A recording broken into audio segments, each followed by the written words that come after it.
नमस्कार, मैं पंडित मनोज कुमार वशिष्ठ आपका अपने YouTube चैनल ज्योतिष जिज्ञासा में स्वागत करता हूं। आप यदि इस चैनल पर नए हैं तो हमारे चैनल को सब्सक्राइब करें, लाइक करें और शेयर भी करें। और आपको यदि कोई समस्या है किसी प्रकार की, आप हमसे जन्म कुंडली दिखाना चाहते हैं, कोई प्रश्न पूछना चाहते हैं, तो नंबर्स दिए गए हैं, आप उस पर संपर्क करके हमसे बात कर सकते हैं। आज का हमारा टॉपिक है भाव के कारक और उनका प्रभाव। सबसे पहले हम बात करेंगे हर ग्रह का हर भाव का एक कारक होता है। और जैसे कि हमने यहाँ बोर्ड पर लिखा भी है, आप देख सकते हैं कि ये भाव दिए गए हैं, कुंडली है। कुंडली का जैसे कि ये पहला भाव, दूसरा, तीसरा, चौथा, पांचवा, इस तरीके से 12 भाव होते हैं। और यही एक काल पुरुष की कुंडली भी मानी जाती है। लाल किताब के अनुसार काल पुरुष की कुंडली को 1 2 3 4 से नंबर हटाकर सीधा पहला भाव, दूसरा भाव, तीसरा, चौथा ऐसे करके दिया जाता है, तो इसको काल पुरुष की कुंडली भी बोलते हैं। तो यहां पर क्या है कि जो हमारा भाव दिए गए हैं, हर भाव का एक कारक है। वैसे तो इसका स्थायी कारक होता है ये। हर किसी भी कुंडली में यदि हम किसी भाव के बारे में जानना चाहते हैं तो सबसे पहले उस भाव का स्वामी, उस पर पड़ने वाले ग्रहों का प्रभाव तथा उसका कारक, इसका क्या, अगर इन तीनों का कॉम्बिनेशन देखने के बाद ही हम उस भाव से संबंधित फलों का विवेचना करते हैं या उस भाव के बारे में या उसके बारे में जान सकते हैं। अब जैसे कि यहाँ पर हर भाव का एक स्थायी कारक दिया हुआ है, जैसे कि हमने यहाँ पर पहले ही लिखा हुआ है। पहले भाव का कारक सूर्य होता है, दूसरे का बृहस्पति, तीसरे का मंगल, चौथे का चंद्रमा, पांचवा बृहस्पति, छठा मंगल, सातवां शुक्र, आठवां शनि, नौवां बृहस्पति और दसम के 4 कारक हो जाते हैं, सूर्य, बुध, शनि और बृहस्पति। 11वें का बृहस्पति और 12वें का शनि। अब इसको हम, ये तो एक स्थायी कारक है, लेकिन जब हम इनका प्रयोग वैसे करते हैं तो इसमें कुछ कारक हमने जैसे यहाँ पे डबल डबल लिखे हुए हैं, उसका भी क्या कारण है वो हम आपको बताते हैं। जैसे कि इसमें दिया गया है पहला भाव जो होता है व्यक्ति विशेष का स्वयं है, उसका शरीर है, उसके बारे में जानकारी देता है। और व्यक्ति कैसा होगा, क्या होगा, उसका जीवन में स्वास्थ्य कैसा रहेगा, व्यक्ति की क्या कदकाठी, किस प्रकार से, तो पहले भाव से हम इस चीज के बारे में जानते हैं। तो इसका स्थायी कारक होता है सूर्य। यदि कुंडली में सूर्य की स्थिति ठीक नहीं है, सूर्य थोड़ा सा कमजोर है, नीच का है, या सूर्य पीड़ित अवस्था में बैठा है, तो व्यक्ति के स्वास्थ्य में, जीवन में अक्सर करके परेशानियों का अनुभव करना पड़ता है। स्वास्थ्य की दिक्कत रहेगी, कुछ ना कुछ समस्याएं आएंगे, कोई ना कोई प्रॉब्लम्स उसको घेरे रखेंगी। उसके बाद में लेकिन ये चीज डिपेंड करती है कि अगर मान लिया खाली कारक ही नहीं, इसके अलावा अगर मान लिया उसका भाव का स्वामी अच्छा है, उस पर ग्रहों की अच्छी दृष्टि पड़ रही है, तो स्थिति ठीक हो जाएगी। लेकिन अगर कारक बिगड़ जाता है तो भी उसका प्रभाव कुछ ना कुछ बना रहता है। और अगर कुंडली में भाव के स्वामी भी खराब हो गए, उस पर पड़ने वाले ग्रहों की दशा भी अगर हमारी खराब हो जाती है, मतलब उनकी क्रूर ग्रहों की दशा पर दृष्टि पड़ रही है, तो हमें दिक्कत होती है। अब इसी प्रकार से दूसरा भाव होता है कुटुंब का, धन का, धान्य का। इसका जो कारक होता है ये बृहस्पति ग्रह होता है। और बृहस्पति ग्रह यदि कुंडली में कमजोर है, अस्त है, खराब है, थोड़ा सा नीच का है, तो धन धान्य के मामले में हमें दिक्कत होती है। और इसी प्रकार से हम तीसरे भाव में चलते हैं। तीसरा भाव हमारे छोटे भाई बहनों का होता है। छोटे भाई बहन, उसके लिए मंगल को हम यहाँ पर कारक मानते हैं। हमारे छोटे भाई बहन हैं, जो हमारा वो साहस का भी भाव है, और भी चीजों का है, जैसे कि इसमें मित्र हैं, हमारे पड़ोसी हैं, और हमारा संचार वगैरह के लिए हम बुध को यहाँ पर कारक मानते हैं।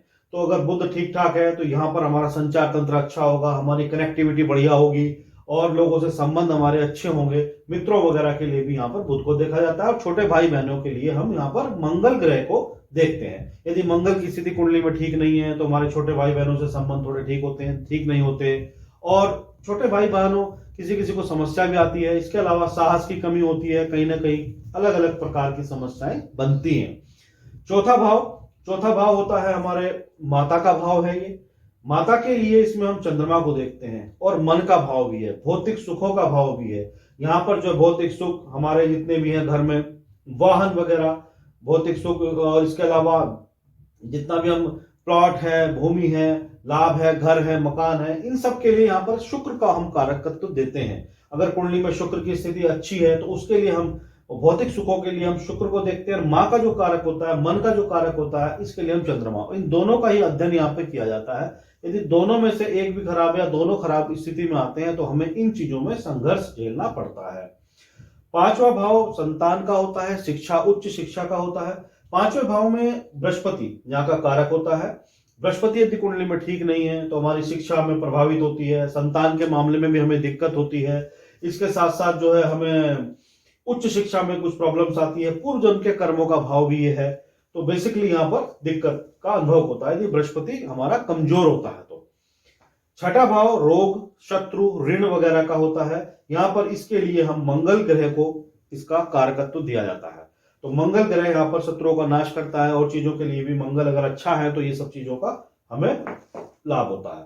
और यहाँ पर जैसे शनि भी इसका कारकत्व होता है। शनि यहाँ पर जॉब का कारक है, नौकरी का कारक है, और नौकरी के साथ साथ किसी कंपटीशन वगैरह के लिए भी हम यहाँ पर शनि को कारकत्व मानते हैं। अर्थात शत्रु वगैरह जैसे रोग वगैरह, शत्रु, ऋण वगैरह, इनके लिए मंगल, और बाकी कंपटीशन के लिए और तुम्हारे जॉब के लिए और चीजों के लिए यहाँ पर शनि को कारकत्व मिला हुआ है।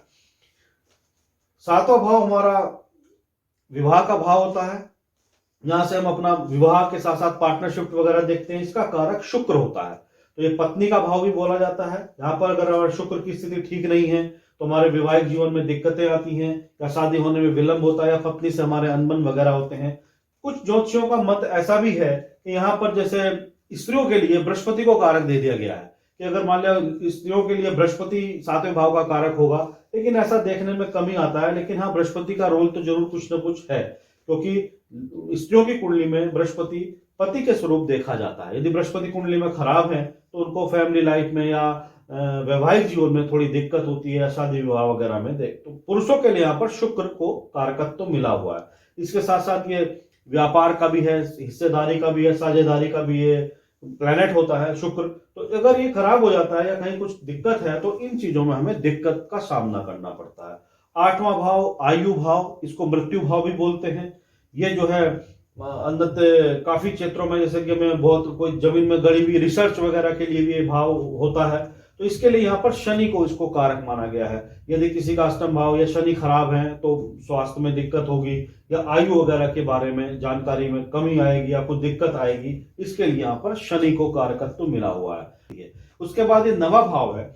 9वें भाव का धर्म का भाव है, भाग्य का भाव है, उन्नति का भाव भी है ये, और इससे विदेश यात्रा भी कुछ हद तक देखी जा सकती है। यहाँ का कारक बृहस्पति है। बृहस्पति ग्रह यदि ठीक नहीं है तो इन क्षेत्रों में हमें कुछ नुकसान झेलना पड़ता है। लेकिन बृहस्पति अगर यहाँ पर अच्छा है तो धर्म की वृद्धि होती है, भाग्य में उन्नति होती है, और भी क्षेत्रों में हमें लाभ होता है। और यहाँ पर एक पिता का कारक, पिता के लिए सूर्य को यहाँ पर कारक दिया गया है, तो ये सूर्य यहाँ पर जो है पिता का कारक माना जाता है, इसको भी देखा जाता है। इसके बाद हमारा 10वां भाव होता है, ये कर्म भाव होता है। इसमें हमारा बेसिकली जितने भी प्रकार के कर्म हमारे हैं, जॉब इत्यादि, नौकरी, कार्य, हमारा जो भी हम जीवन में काम करेंगे वो सब, इसके लिए यहाँ पर 4 ग्रहों को कारकत्व मिला हुआ है।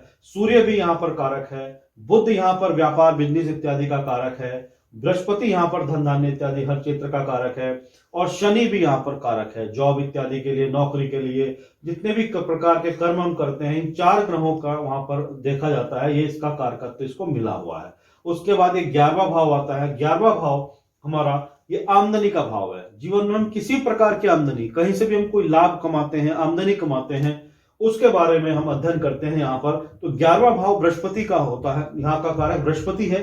बृहस्पति यदि कुंडली में ठीक है तो हमें आमदनी वगैरह बेहतर होती रहेगी। बृहस्पति की दशा अगर खराब, बृहस्पति खराब है, कुछ कमजोर है, तो हमें आमदनी वगैरह करने में परेशानी का सामना करना पड़ता है। और अंतिम ये 12वां भाव है। 12वां भाव हमारा व्यय भाव कहते हैं इसको, खर्च का भाव भी ये है, और रात्रि को निद्रा इत्यादि वगैरह के बारे में इससे देखते हैं। और ये विदेश का कारक भी यहाँ पर माना जाता है, तो इसका कारक शनि ग्रह होता है। तो शनि ग्रह कुंडली में यदि अच्छा है तो इन क्षेत्रों में हमें लाभ होता है, और शनि ग्रह वगैरह ठीक नहीं है तो थोड़ा हमें दिक्कत का सामना करना पड़ता है।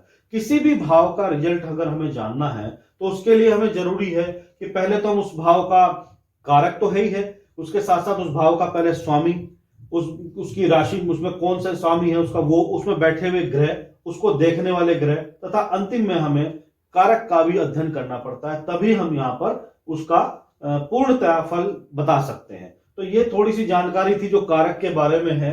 ये मैंने यहाँ पर लिखे हुए भी हैं 12 के 12 कारक, ये 12 भाव के कारक अलग अलग, और आपको डिटेल में समझाया भी है। और कारकों का इतना अच्छा प्रभाव है कि अगर कारक ही थोड़ा सा गड़बड़ा जाता है कुंडली में तो उससे जो है आपका फलों में कमी हो जाती है। यदि आपको ये जानकारी पसंद आई हो तो हमारे चैनल को लाइक करें, सब्सक्राइब करें, और कोई भी समस्या किसी की है तो हमें फोन दिए हुए हैं, नंबर्स दिए हुए हैं, आप फोन पर संपर्क करके हमसे बात कर सकते हैं और संपर्क ले सकते हैं। धन्यवाद।